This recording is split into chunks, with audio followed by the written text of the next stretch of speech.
নমস্কার, জয় শ্রী গণেশ। স্বাগতম আপনাদের প্রত্যেককে। আলোচনা করছি আজকে যে রাশিটিকে নিয়ে, রাশিটি কন্যা অর্থাৎ ভার্গ। 15ই জুলাই থেকে 15ই আগস্ট এই যে এন্টায়ার সময়কাল, এটা কন্যার কেমন যাবে আজকে সেই বিষয় নিয়ে আমরা চর্চা করব বা আলোচনা করার চেষ্টা করব। সবার প্রথমে একটা কথা বলি, কন্যা হচ্ছে দ্য পারফেকশনিস্ট। যত রকম পারফেকশন রাখা যায় জীবনে, ম্যাক্সিমামটাই কিন্তু কন্যা রাখে। বিভিন্ন বিষয়ে পারফেকশন রাখার টেন্ডেন্সি কন্যার মধ্যে বেশি। এরা বিচক্ষণ, অবশ্যই বুদ্ধিমান বা বুদ্ধিমতীও এই রাশির মধ্যে আমরা দেখি। তবে চতুর নয়, কারণ আমি আগেও বলেছি কন্যাকে সবাই ইউটিলাইজ করতে পারে। তাই যাকে ইউটিলাইজ করা যায় সে চতুর হলো কোথায়? হ্যাঁ, কন্যা রাশির জাতক জাতিকারা বোঝে, আন্ডারস্ট্যান্ডিং পাওয়ার ডেফিনেটলি অনেক বেটার, অনেক ভালো কনসেপ্ট নিয়ে তারা জীবনচক্রে এগোয়, এগুলো নিয়ে কোনো সন্দেহ আমার নেই। কিন্তু সমস্যা যে জায়গাটাই কন্যা রাশি জাতক জাতিকাদের থাকে, অনেকের ক্ষেত্রেই সেটা তার পার্সোনাল লাইফ, তার ম্যারেজ লাইফ, তার ব্যক্তিগত জীবনের জায়গাটা নিয়ে বহু কন্যা রাশি জাতক জাতিকাদের বহু রকম স্ট্রেসের মধ্যে থাকতে হয়। দেখুন, আজকে আমি আপনাদের জীবনচক্রের একটা নকশা তুলে ধরবো, যে নকশাটি আপনাদের জীবনে 16ই জুলাই থেকে 15ই আগস্ট পর্যন্ত আপনার বিভিন্ন রকম হিসাব নিকাশ করতে সুবিধা প্রদান করবে।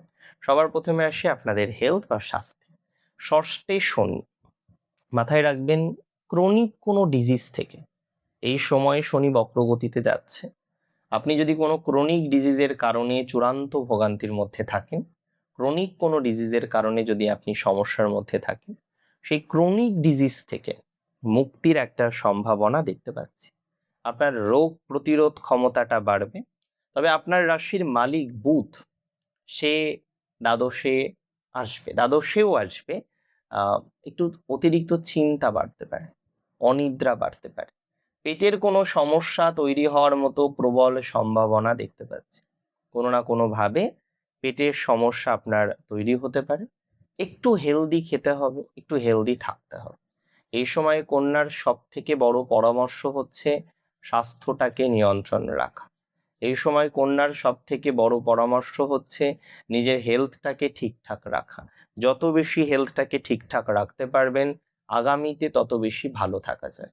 কন্যার সম্পদ ক্ষেত্র বেশ ইমপ্রুভ করবে। এ মাসে আয় বাড়বে, ব্যয় কিছুটা হলেও মিনিমাইজ হতে পারে, কারণ দ্বাদশপতি অবস্থান করবে একাদশে। আয় বৃদ্ধির সম্ভাবনা অনেক বেশি। হ্যাঁ, দু একটি অপ্রয়োজনীয় খরচ করার মতো সংযোগ আপনাদের মধ্যে আমরা দেখতে পারবো, এটি ঠিক। বাজেট যদি বানিয়ে চলেন, আর্থিক স্থিতিশীলতা আপনার বজায় থাকবে, এটা খুব দায়িত্ব নিয়ে বলতে পারি। বাজেট যদি বানিয়ে চলেন, আর্থিক স্থিতিশীলতা বজায় থাকার মতো সংযোগ অনেকটা বেশি লক্ষ্য করতে পারবে। সিবলিংসের জায়গাটা কন্যার বেশ বেশি ভালো। যদিও তৃতীয় ভাবের শুভ প্রভাবে ভাই বোনদের সাথে খুব বাস্তবসম্মত এবং কোথাও যেন গিয়ে সহায়তাপূর্ণ একটা সম্পর্ক তৈরি হতে পারে। যদিও আপনার এই সিবলিংসের কথা বলতে হলেই শত্রুর কথা বলতে হয়। কম তো শত্রু জীবনচক্রে পেলেন না, হাজার রকমের শত্রুতায় জীবনচক্রটা ব্যথিত হলো। তবে এটুকু বলতে পারি, এই সময়ে ভাই বোনদের থেকে যে চূড়ান্ত শত্রুতাটা পেতেন, সেটার যে পরিমাণটা সেটা কিছুটা হলেও কমে যাবে, এটা খুব দায়িত্ব নিয়ে বলতে পারি। অন্তত চূড়ান্ত সমস্যা থেকে কিছুটা হলেও মিনিমাইজেশনের জায়গা সেটা জীবনচক্রে আছে।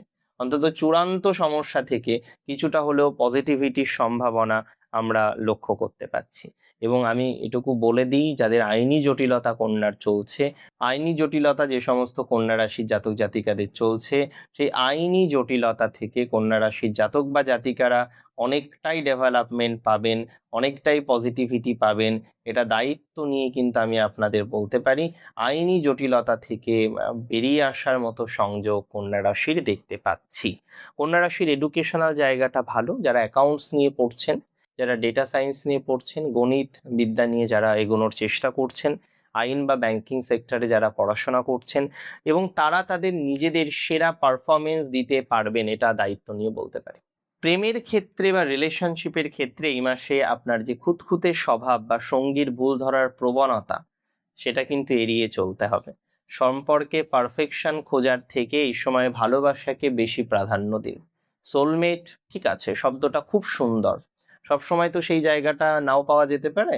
তো যে কারণে আমি একটা কথায় আপনাকে আমি বলবো, আপনার সম্পর্কে অতিরিক্ত ভুল ধরার যে প্রবণতাটা সেটা এড়িয়ে আপনাকে চলতে হবে এবং সম্পর্কে পারফেকশন খোঁজার চেয়ে ভালোবাসাকে প্রাধান্য দেওয়ার চেষ্টা করতে হবে। শনি হচ্ছে রোগ ব্যাধিকে রিপ্রেজেন্ট করে। ষষ্ঠে শনি আছেন, হ্যাঁ এটা ঠিক, শত্রু হন্তা যোগ কিছুটা কাজ করবে। শত্রুরা আপনার হয়তো ক্ষতি করতে এসে নিজেরাই মারাত্মক বিপদে পড়ে গেল, আপনাকে ক্ষতি করতে আসছিল, আপনাকে বিপদে ফেলতে আসছিল, আপনাকে জটিলতার মধ্যে ফেলতে আসছিল, কিন্তু নিজেরাই হয়তো বিপদ নিয়ে চলে গেল। অর্থাৎ শত্রু এই সময়ে আপনাকে ক্ষতি করতে এসে নিজেরাই একটা চরমতম বিপদের মধ্যে পড়তে পারে। যদিও এর আগে কন্যার শত্রুর কারণে প্রচুর পরিমাণে সমস্যার জায়গা তৈরি হয়ে গেছে। একটা কথা মাথায় রাখতে হবে আপনাদের, যে শত্রুরা আপনার ক্ষতি করতে এসে নিজেরাই যেমন বিপদে পড়ে যেতে পারে, এর আগে যে শত্রুরা ক্ষতি করেছে সেটাকে হয়তো কিছুটা হলেও ওভারকাম করার মতো সংযোগ তৈরি হয়ে যায়। এবার এই ষষ্ঠে শনির কথা কেন বললাম? কন্যার তো সপ্তমে শনি আছে, ষষ্ঠপতি শনি সপ্তমে আছে, কিন্তু শনি তো রেট্রোগ্রেড হবে। তাই রেট্রোগ্রেড হওয়ার কারণে দেখবেন শনির একটা প্রভাব ষষ্ঠ ভাবেও থাকছে। সপ্তমে শনি আছেন, ষষ্ঠে অ্যাকচুয়ালি এই মুহূর্তে রাহু আছে। তবে এটুকু আপনাদের বলে দিই, আপনাদের অনেকের জীবন সঙ্গীর সাথে তৃতীয় ব্যক্তির ভুল বোঝাবুঝি বা সন্দেহ তৈরি হতে পারে। পারস্পরিক কথাবার্তায় স্বচ্ছতা আনার একটা চেষ্টা আপনাকে করতে হবে। বাইরের লোকের কথায় অযথা কান দেবেন না। বাইরের লোকের কথায় অযথা কান দেওয়ার কোনো রকম প্রয়োজনীয়তা নেই। কে কি বলছে, কি কি ভাবছে, এগুলো নিয়ে অতিরিক্ত দুশ্চিন্তা বা অতিরিক্ত চিন্তা, আমার মনে হয় এগুলো না করাই ভালো। কে কি বলছে, কে কি ভাবছে, ভাবুক না। যে যেমন ভাবছে তাকে তেমন ভাবতে দিন। এটা নিয়ে অতিরিক্ত দুশ্চিন্তা করবেন না। পারস্পরিক কথাবার্তায় স্বচ্ছতা রাখতে হবে। বাইরের লোকের কথাবার্তায় মোটেই কান দেবেন না। আমি আবারও রিপিট করছি, বাইরের লোকের কথায় কোনো রকম কান দেওয়ার প্রয়োজনীয়তা নেই। উচ্চশিক্ষার জায়গাটা কন্যার প্রকৃত অর্থে ভালো। যে সমস্ত কন্যা রাশির জাতক বা জাতিকারা হায়ার এডুকেশন নিয়ে খুব নেগেটিভিটির মধ্যে আছেন, আমি আপনাদের বলে দিই, যারা গবেষণামূলক কাজের সঙ্গে যুক্ত, বিদেশে উচ্চশিক্ষার জন্য আবেদন করতে চান, তাদের ভাগ্যের দুয়ার খুলে যাবে, এটা খুব কনফিডেন্সে দায়িত্ব নিয়ে বলছি। উচ্চশিক্ষার ক্ষেত্রে বড় সুযোগ আসবে, নেট সেট যারা দিচ্ছেন ভালো সুযোগ আসবে, বিদেশে যাওয়ার জন্য ভালো সুযোগ আসবে, পিএইচডি বা পোস্টডক ইত্যাদি বিষয়ে ভালো সুযোগ ওয়েট করে আছে আপনাদের জন্য। সো সেটা তো কার্যকর হবেই, এটা নিয়ে তো নিশ্চিতভাবে কোনো ডাউট আপনার থাকে না। দেখুন, কথা হচ্ছে কন্যা রাশির 3টি নক্ষত্র। কি কি নক্ষত্র? প্রথমত যে নক্ষত্রটা আমরা লক্ষ্য করতে পারি, নক্ষত্র উত্তর ফাল্গুনী। উত্তর ফাল্গুনী হচ্ছে নরগণের নক্ষত্র।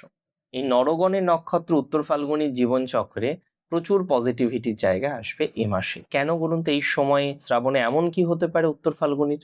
দেখুন, উত্তর ফাল্গুনী নক্ষত্র তো সূর্যের নক্ষত্র। প্রশাসনিক পদে যারা আছেন এই সময় প্রচুর ডেভেলপমেন্ট পাবেন। সরকারি কাজের সঙ্গে যারা যুক্ত তারা সম্মান এবং পদোন্নতিটা অনেকটা বেশি পাবেন। প্রতিদিন সকালে আমি একটাই টিপস দেব, সূর্যদেবকে জল অর্পণ করুন এবং মহাদেবের আশীর্বাদ নিয়ে দিন শুরু করুন। এই সময় আপনার ম্যারেজ লাইফটা কিছুটা পূর্ণতা পেতে পারে। অনেকের ক্ষেত্রেই ম্যারেজ লাইফ নিয়ে একটা বেশি স্ট্রাগল চলে, অনেকের ক্ষেত্রেই ম্যারেজ লাইফ নিয়ে একটা বেশি যন্ত্রণার মধ্যে থাকতে হয়, অনেকের ক্ষেত্রেই ম্যারেজ লাইফ নিয়ে একটা বড় ঝামেলার মধ্যে আপনারা অনেকে থাকেন। সেই জায়গাটা কিছুটা হলেও ম্যানেজ হবে বলে আমি মনে করি। ম্যারেজ লাইফ রিলেটেড বিষয়ে অনেকটাই রিল্যাক্সেশন আপনারা পাবেন বা পাওয়ার যে প্রবণতাটা সেটা লক্ষ্য করতে পারছি। ম্যারেজ লাইফ নিয়ে কার্যত অতিরিক্ত চিন্তা বা দুর্ভাবনা করার মতো কোনো ঘটনা দেখছি না। ম্যারেজ লাইফ নিয়ে রিল্যাক্সেশন দেখতে পাচ্ছি এবং সন্তান ভাগ্যে উত্তর ফাল্গুন একটু বেশি করা, সবসময় সন্তানকে একটু বেশি নিয়ন্ত্রণ করতে চাই, এই জায়গাটাও কিন্তু ভালো দেখছি উত্তর ফাল্গুনের। উত্তর ফাল্গুনী নক্ষত্রে জাতক জাতিকাদের বিদেশ যাওয়ার ক্ষেত্রে সুযোগ বাড়বে। বিদেশ যাওয়ার পরিকল্পনা অনেকেই করতে পারেন। বিদেশ যাওয়া নিয়ে অনেকেই ভাবনা চিন্তা বা পরিকল্পনাগুলো করার চেষ্টা করতে পারেন, চিন্তা করতে পারেন। বিদেশ যাওয়া নিয়ে একটা বড় রিল্যাক্সেশন, একটা বড় ডেভেলপমেন্ট এটা পাওয়া যাবে। বিদেশ যাওয়া নিয়ে আপনার অনেকটাই সঠিক একটা ভাইবস আসার মতো সংযোগ লক্ষ্য করতে পারছি। বিদেশের জায়গাটা ওভারঅল ভালো। বিদেশ নিয়ে অনেকটা কার্যত রিল্যাক্সেশন আপনারা পাবেন, এটা দায়িত্ব নিয়ে বলতে পারি। দেখুন, নক্ষত্র হস্তার ক্ষেত্রে একটা কথা বলতে হয়। হস্তা হচ্ছে চন্দ্রের নক্ষত্র, চাঁদের নক্ষত্র হস্তা। এই নক্ষত্রের সৃজনশীলতা অনেক বেশি, হাতের কাজের দক্ষতাটা অনেক বেশি, ব্যবসায়িক চতুরতাটা অনেক বেশি, মানসিক অন্তর্দৃষ্টি থাকবে দুর্দান্ত। হস্তা নক্ষত্রের মানসিক যে অন্তর্দৃষ্টি সেটা দুর্দান্ত থাকবে, সেটা অনেক বেশি থাকবে। হাতের কাজের সাথে যুক্ত ব্যক্তিরা সফলতা পাবেন। যারা হাতের কাজের সাথে যুক্ত আছেন সেই সকল ব্যক্তিরা সফলতা অর্জন করতে পারবেন বলে মনে করছি, এটা নিয়ে আমার কোনো সন্দেহ নেই। হাতের কাজে যুক্ত ব্যক্তিরা ডেভেলপমেন্ট পাবেন, এটা নিয়েও আমার কোনো সন্দেহ নেই। এবং বলে দিই, হস্তার অনেকেই রিলেশনশিপে আছেন, সম্পর্কজনিত একটা বিষয় হস্তার অনেকের কন্টিনিউ হচ্ছে। যারা রিলেশনশিপে আছেন, ভাবছেন সম্পর্ক নিয়ে কিছু একটা বিষয় করব বা সম্পর্কের একটা পজিটিভিটির মধ্যে যাব, একটাই কথা বলি, হস্তার রিলেশনশিপ রিলেটেড বিষয়ে অনেকটাই কার্যত সফলতা প্রাপ্তির সম্ভাবনাটা দেখতে পাচ্ছি। এটা হস্তার আছে, এই জায়গাটা হস্তাকে ডেভেলপ করবে, হস্তার সন্তান ভাগ্যটা এনহান্স করবে, সম্পর্কের জায়গাটা এনহান্স করবে, মানসিক চাপটা অনেকটাই হস্তার কমে যেতে পারে। মানসিক নেগেটিভিটি থেকে বহু হস্তা নক্ষত্রে জাতক জাতিকারা বেরিয়ে আসতে পারবেন, এটা দায়িত্ব নিয়ে বলছি। মানে হস্তার কার্যত নেগেটিভ ভাইবসের মাত্রাটা অনেকটা কমে যেতে পারে বা কমে যেতে চলেছে। আরেকটা কথা বলে দিই, হস্তা নক্ষত্রের বারবার আমি বলবো সোমবার এবং প্রতিদিন সম্ভব হলে তো আরো ভালো, শিবলিঙ্গে জল অর্পণ করুন, একটু কাঁচা দুধ মিশিয়ে নেবেন। আর হস্তা নক্ষত্রে যারা বাইরের স্টেটে আছেন চাকরি সূত্রে, চাকরির একটা চেঞ্জ আছে হস্তার, এবং অনেকের গুরুজন, অনেকের মায়েরা হয়তো আমার ভিডিও দেখছেন, মানে সন্তানের নক্ষত্র হস্তা, তার মা ভিডিও দেখছেন। আমি বারবার বলি, কন্যা রাশির লাইফে তার মায়ের অবদান সর্বাধিক বেশি। আচ্ছা, নক্ষত্র চিত্রার ক্ষেত্রে কিছু কথা বলতে হয়। চিত্রার কারিগরি বিদ্যা বা টেকনিক্যাল লাইনে যারা আছেন, খুব ভালো সময়। আর্কিটেকচারাল সেন্স নিয়ে অনেক এগিয়ে যেতে পারবেন, সাহসের মিশ্রণ অনেকটা বাড়বে, জমি বাড়ি সংক্রান্ত কাজে লাভ পাবেন, প্রচন্ড ডেভেলপমেন্ট হবে। ফাইন্যান্সিয়াল ক্ষেত্রে আটকে থাকা টাকা পয়সাগুলো আসতে পারে। এডুকেশনাল জায়গাটা চিত্রার ভালো, চিত্রার পার্সোনাল লাইফের ক্ষেত্রেও যথেষ্ট গ্রোথের জায়গা দেখতে পাচ্ছি। পার্সোনাল লাইফে চিত্রার নতুন কিছু অপরচুনিটিস বা সুযোগ সুবিধা বৃদ্ধির মতো সম্ভাবনা দেখতে পাচ্ছি। চিত্রার এই জায়গাটা অনেকটা বেটার হবে। পার্সোনাল লাইফে চিত্রা অনেকটা অগ্রগতি করতে পারবেন। চিত্রার একটা ডেভেলপমেন্ট ব্যক্তিগত জীবনের পর্যায়ে রয়েছে। চিত্রা নক্ষত্রের জাতক জাতিকারা একটা টিপস দিই, প্রতিদিন বা প্রতি মঙ্গলবার চেষ্টা করুন হনুমান চালিসাটা পাঠ করা। চিত্রা নক্ষত্র দূরে যাওয়ার ক্ষেত্রে সাকসেসফুল হবেন, যারা পিএইচডি করছেন তাদের সাকসেস বাড়বে, পোস্ট ডক্টরের ক্ষেত্রে সাকসেসফুল হওয়ার প্রবণতাটা অনেকটা বৃদ্ধিপ্রাপ্ত হবে চিত্রার। এই রাশি ৩ নক্ষত্রের ক্ষেত্রেই ৩টে টিপস। দেখুন, প্রথমত এ মাসে অতিরিক্ত চিন্তা এবং খুঁতখুঁতে স্বভাবটা বর্জন করুন। নাম্বার ২, কাগজপত্রে অন্ধবিশ্বাসে সই করবেন না, পড়ে নিন তারপরে সই করুন। যে কোনো চুক্তিপত্রের ক্ষেত্রেও একই বিষয় অ্যাপ্লিকেবল হবে। এবং সম্পর্কে তৃতীয় ব্যক্তি, বৈবাহিক বা ব্যবসায়িক পার্টনারশিপে বাইরের কোনো মানুষ বা তৃতীয় ব্যক্তির উস্কানিমূলক সিদ্ধান্তে পা দেবেন না। ভালো থাকুন আপনারা প্রত্যেকে, সুস্থ থাকুন, স্বাভাবিক থাকুন। জয় শ্রী গণেশ।